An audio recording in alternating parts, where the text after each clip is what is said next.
Okay, we are at Masechet Sukkah, Daf Vav, and we are talking about two topics today. Number one is shiurim, measurements in general, and their derivation. And second, we're going to talk about how many walls are required in a sukkah. So just to remind ourselves where we are, we were talking about the minimum height of a sukkah, which is 10 tefachim. And we already saw two answers. One is that we're learning it from the height of the aron plus its cover, the kaporet. And the second answer is actually we're learning from the empty space that's beneath the wings of the kiruvim. And we said, okay, that works according to some opinions, according to Rabbi Meir, but not Rabbi Yehuda.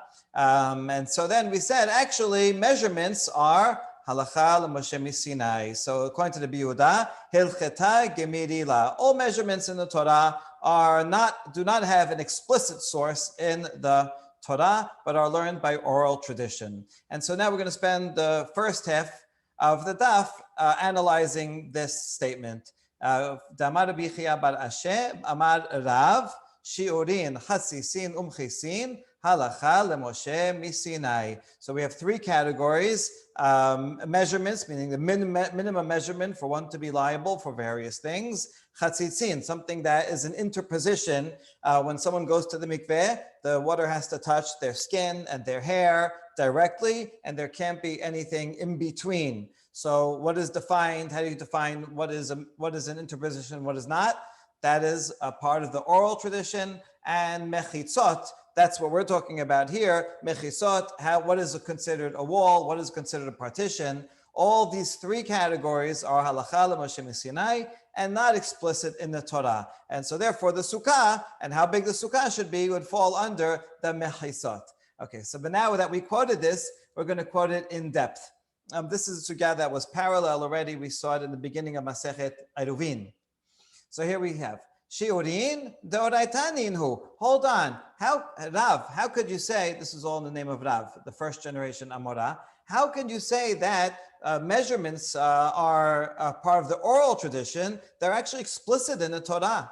Tichtib, eres chita us'ora, vegefen utena v'rimon, eres zet shemen udvash. Here we have a list. Now, if we read this, we wouldn't categorize this as a legal pasuk. Rather, it's praising the land of Israel, a land that has wheat and barley, vines, figs, pomegranates, a land of olive oil and honey. It's a beautiful land that has all wonderful things.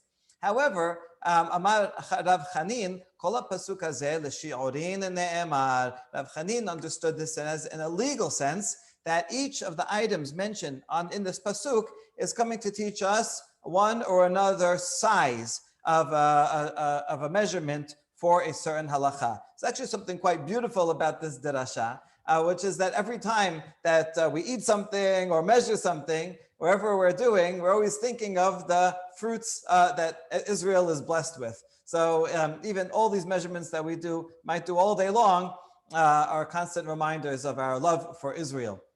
Okay, so it's really a beautiful way to do this. So let's go through each one and see what halacha, what do we need to know from wheat. Okay, the first one is a little bit complicated, not very. Chita lebayit hamenuga. The wheat has to do with a house that has a mold patch on it, and then therefore everything in the house becomes tameh. Someone who walks into the house becomes tameh. But the person that walks in, it depends how long he stays in the house. There are two levels of tum'ah, depending on how long he stays in there. So the Mishnah, Ditnan, says, Hanichnas lebayit hamenuga vechelav al kitefav vesandalav vetabeotav beyado hu vehen temein miyad. Someone walks into a house that has been deemed by a kohen to be a sarat house. So he and all the clothing that he's wearing and his shoes and the rings that he's wearing, not wearing. Okay, the first category is he's holding clothes in his hands, and he's holding his shoes, and he's holding his ring in his hands, and he's not wearing them. So he becomes tameh immediately, and all the things that he's holding become tameh immediately. That's case number one. Case number 2, Haya lavush kelav v'sandalav beraglav v'tabe'otav be'espa'otav. If he enters and he's wearing the clothing, and he's wearing the shoes, and he's wearing the ring on his finger, then hu tameh miyad v'hen tehorin ad she'yisheh b'chdei achilat peras pat chitin v'lo pat seorin mesev ve'ochel be'liftan. Then his body becomes tameh immediately, but the other items that he's wearing do not become tameh immediately, only if he stays there for a few minutes. How long does he need to stay there before all the clothing becomes tameh, and shoes and rings? The amount of time it would take to eat half of a loaf.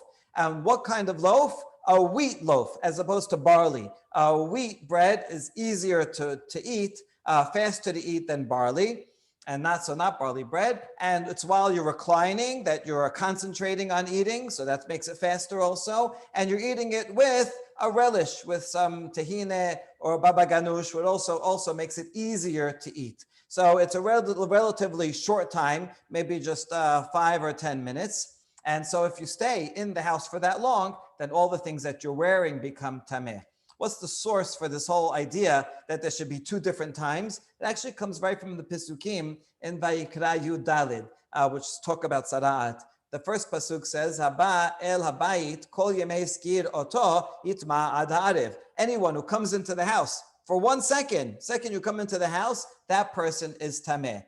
But then the next pasuk says, "Hashoche b'bayit yechabes begadav, ve'haochel b'bayit yechabes begadav." If you stay in the house for longer and use it, so either sleep in it or eat in it. So what do you mean eat in it? So the rabbis derive the amount of time it would take to eat half of a loaf, and the type of loaf is a wheat flour loaf. So there you go. That's eres chita. When we want to talk about a chita, we have to know about wheat and how long it takes to eat the wheat. That's the chita. Next, se'ora, ditnan.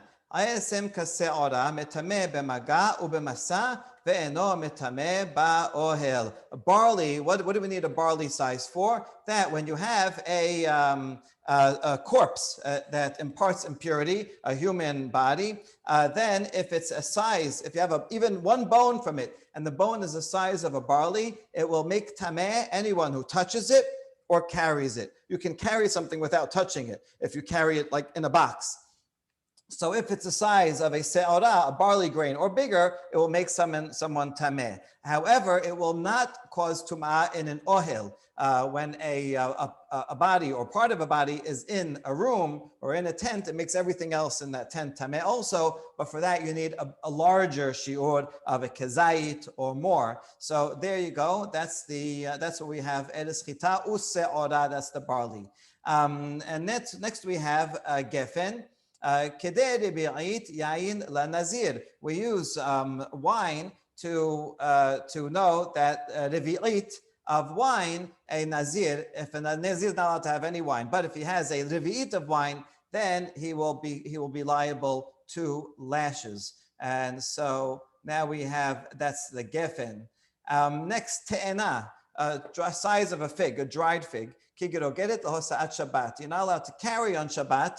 And if you're carrying something that's food, if it's only a tiny bit, there's no punishment. If you carry this amount of food that would be equivalent to the volume of a dried fig, then that person would be liable. Similarly, although it doesn't say it here, if someone would cook on Shabbat enough food that would be the size of a te'ena, then that person would be liable. So there we go for te'ena. Now, rimon, pomegranate. What do we measure with a pomegranate?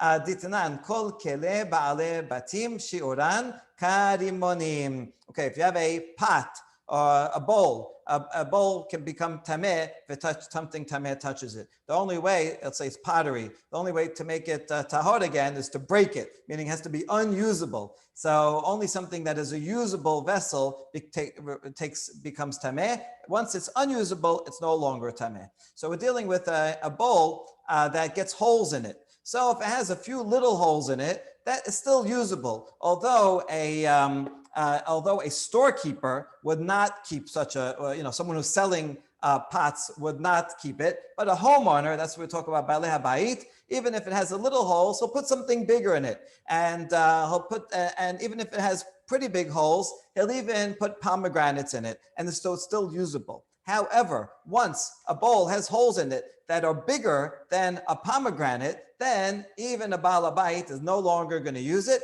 and that bowl is considered unusable, and therefore it's no longer can receive tameh. It becomes tahor.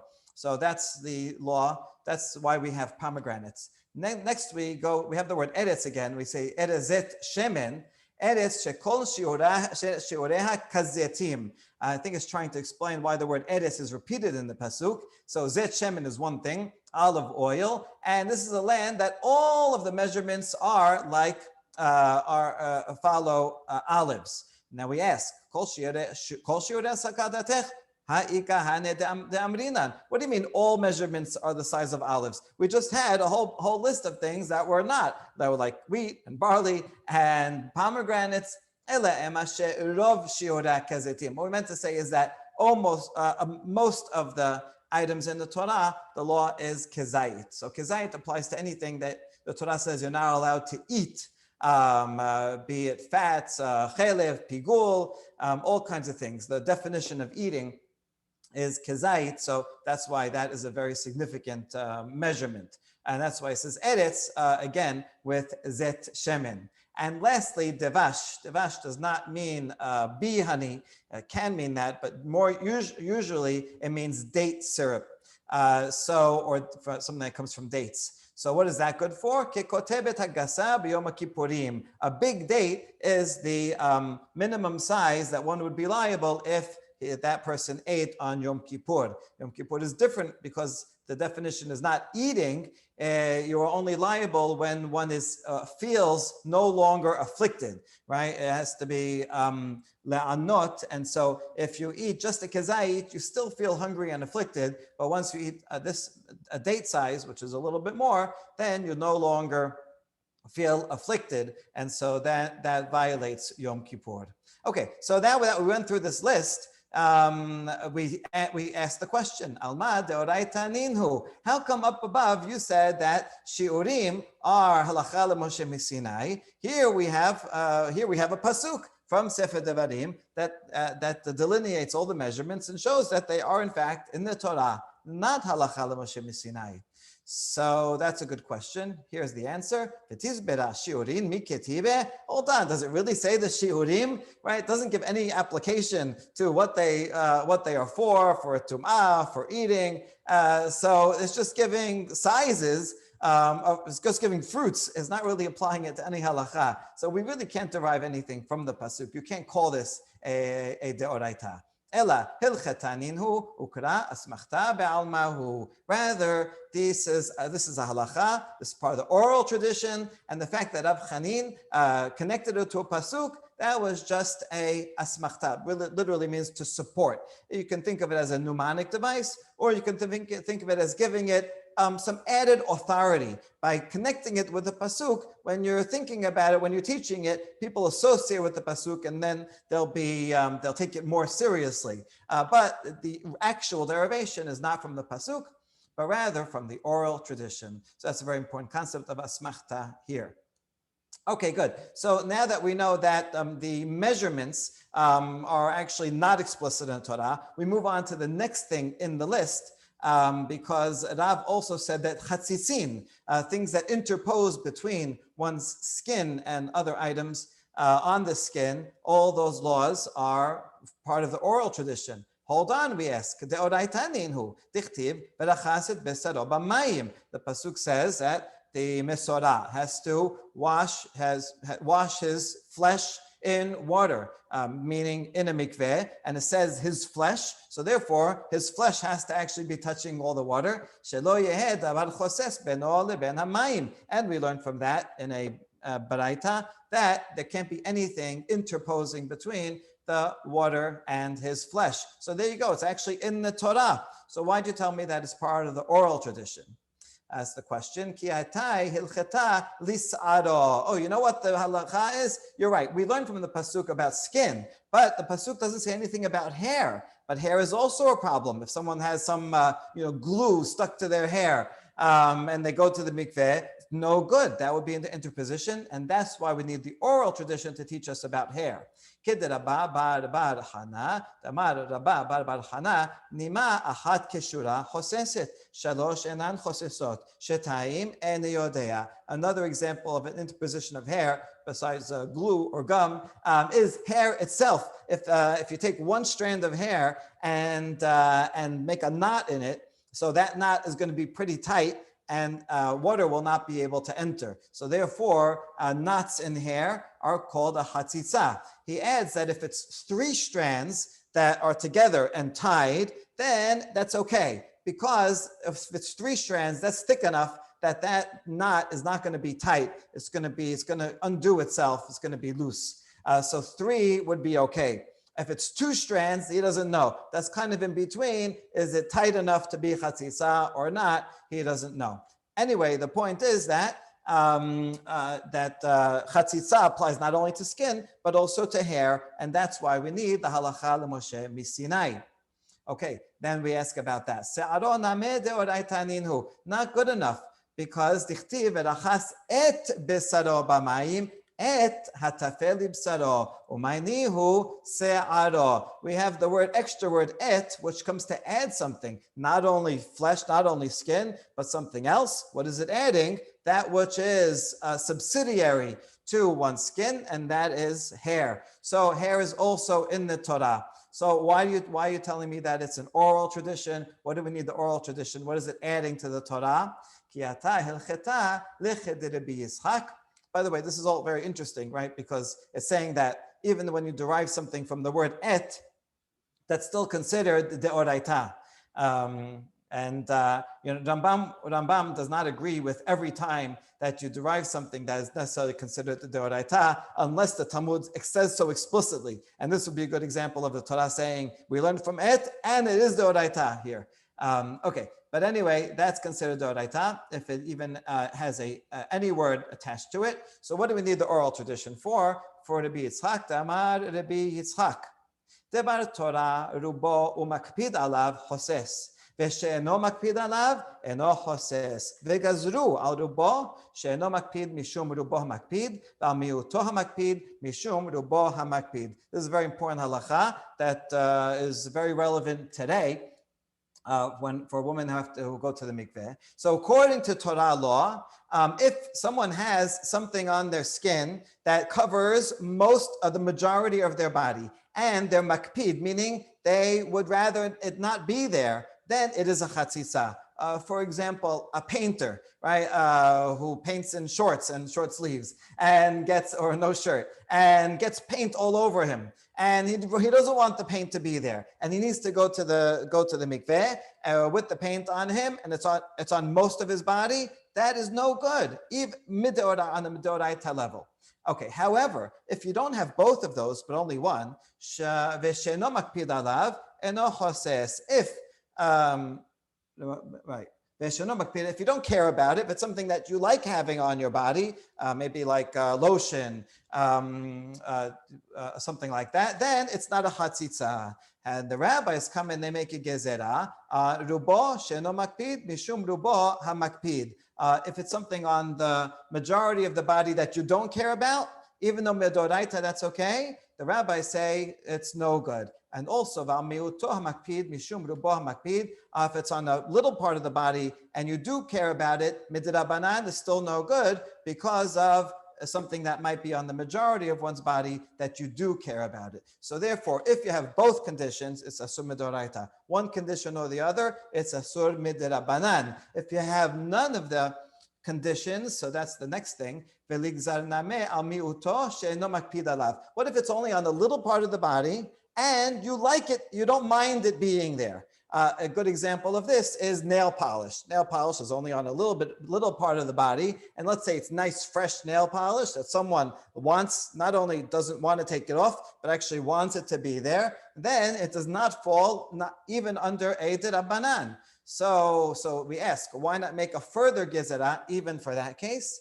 משום מיעוטו המקפיד, ינמה משום רובו שאינו מקפיד. Make a gezerah for this case when you have none of them for something that you don't want to be there, or make a gezerah of like nail polish for something that would cover the whole body.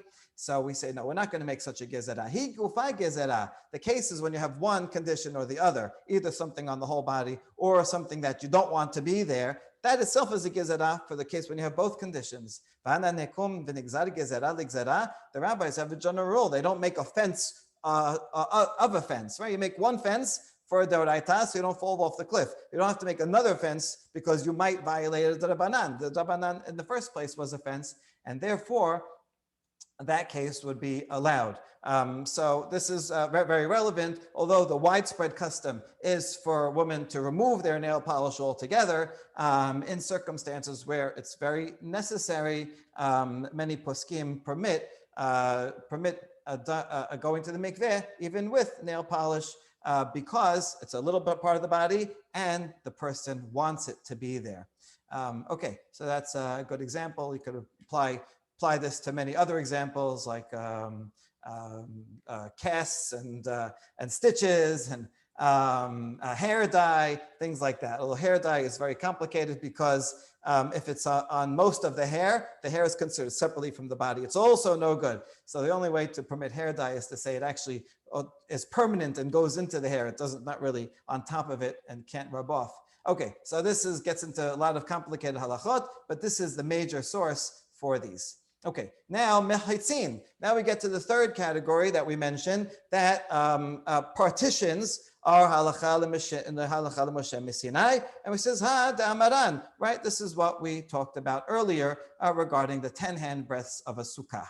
So hanicha l'Rabbi Yehuda. This is fine according to Rabbi Yehuda because Rabbi Yehuda had no other source for it. Rabbi Yehuda was the one that said there are 5 tefachim to every amah, and so there was no other way to derive this. But Rabbi Meir said that there are 6 tefachim to every amah, and therefore, according to Rabbi Meir, you can learn the height of a wall for a sukkah from the space between of the kiruvim from the feet to its head, below the wingspan.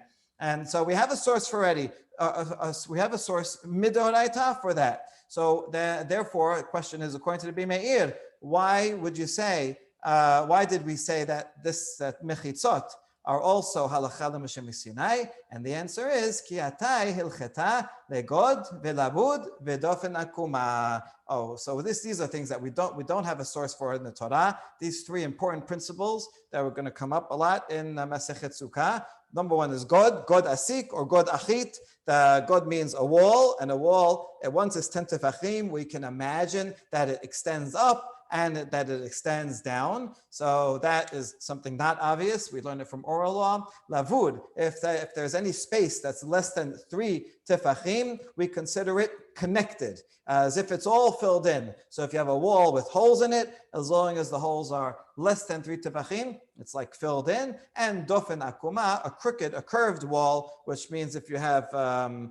roofing that is not kosher schach, and it's at the edge of the wall within 4 amot, we can make believe as if the wall itself is just bent. It's okay, sometimes walls are crooked, and we can consider that all part of the wall, and therefore the schach that comes after that is considered like it's touching the wall, so that becomes a kosher sukkah.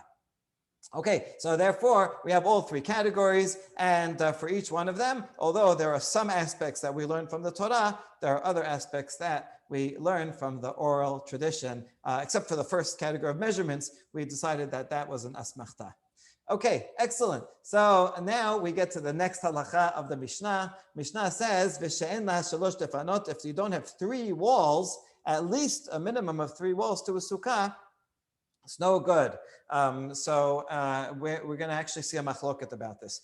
Tenor Rabbanan, shetayim kehel chatan ushlishit afilu tefach. So the Rabbanan say, are explaining that when the Mishnah says 3 walls, it doesn't mean 3 full walls. All you need is 2 kehil chatan, which means standard walls, full walls that are touching each other. And shlishit, the 3rd wall, can even be a little piece of a wall. And we can see a picture of that here, 1, 2 wall, and the last one can just be a little piece. Very good. And that is the Tanakama. Rabbi Shimon Omer, Shalosh Kilchatan Urbi'it Afilu Tefach. Rabbi Shimon says, no, I disagree.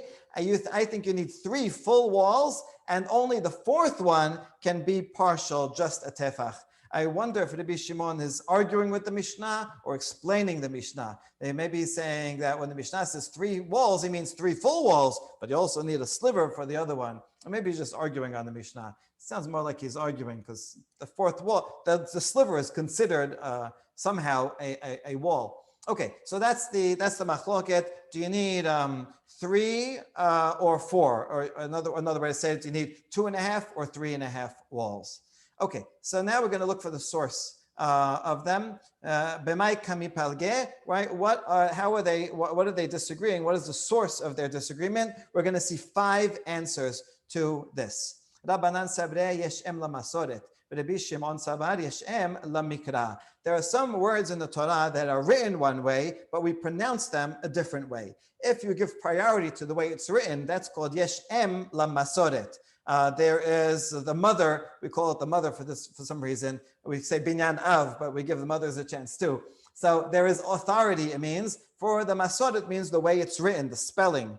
And Rabbi Shimon says we give authority to the mikra, the way it's read, the way it's pronounced.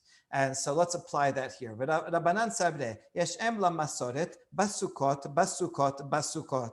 Harekan arba. It says the words in the Torah in 2 Pesukim back to back. This is Parashat Emor, Vayikra 23. It says Basukot. You see that spelled Haser without a vav. Bet samech kaf taf.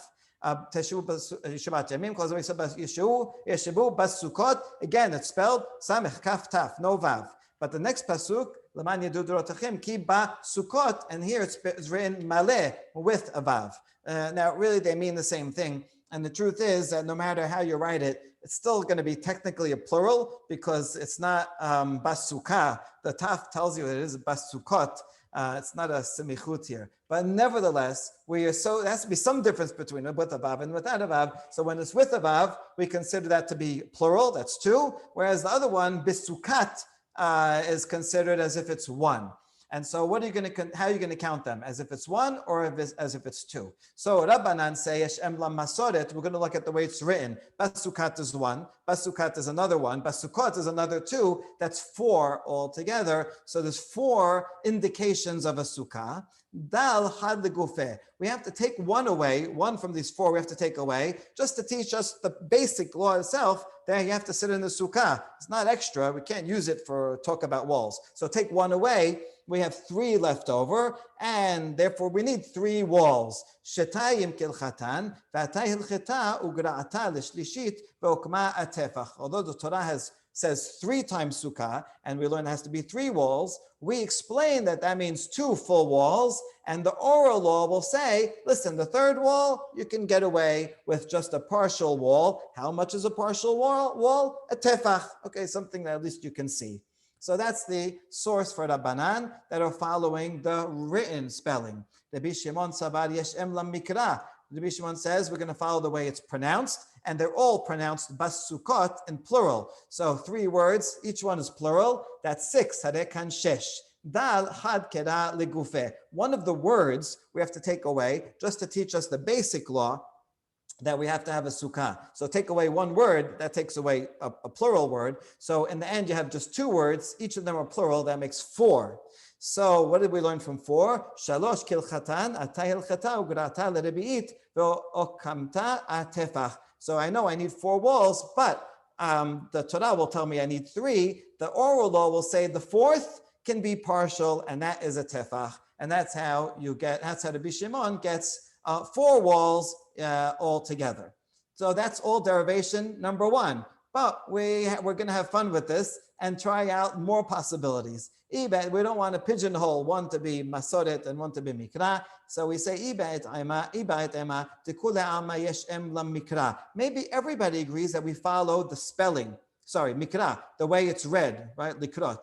the way it's pronounced. V'hacha behaka mipalge, mor sabar sechacha ba'aya kera, umor sabar sechacha la ba'aya kera. So since we're going to go by the way it is read, and it's read in plural. So there's 3 words in plural, but we have to take one away because we need it for the sukkah itself. So therefore we have 2 words, both are plural, that's 4.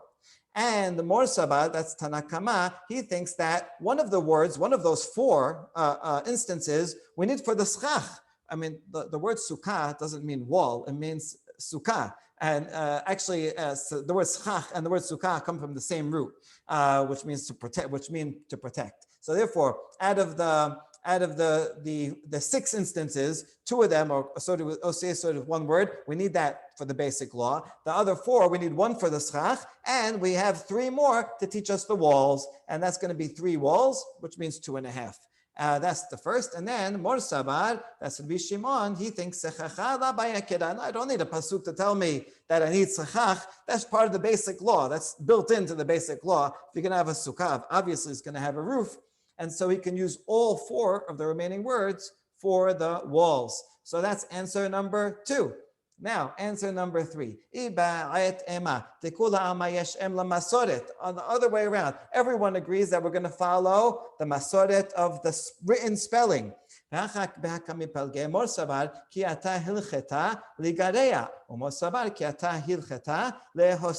if you follow the written word, we have 3 words altogether. We need 1 of them to teach us the basic law. So we're left with 1 sukkat and 1 sukkot. So that's 1 singular, 1 plural. That's 3 altogether. So I have 3 altogether. And one says, the Tanakama says, the oral law says you can make 1 of them into a partial wall. So that's 2.5 walls. Whereas Rabbi Shimon says, I need 3 walls, and the oral law comes not to subtract, but to add. And so I need 3 plus a little bit. So that's how you get 3.5 walls. Okay, and now we have the 4th answer. Maybe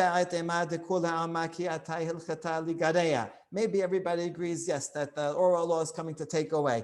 And indeed, we're following the way it's written, which means there's only 4 instances altogether, right? 2 singulars and 1 plural, that's 4. And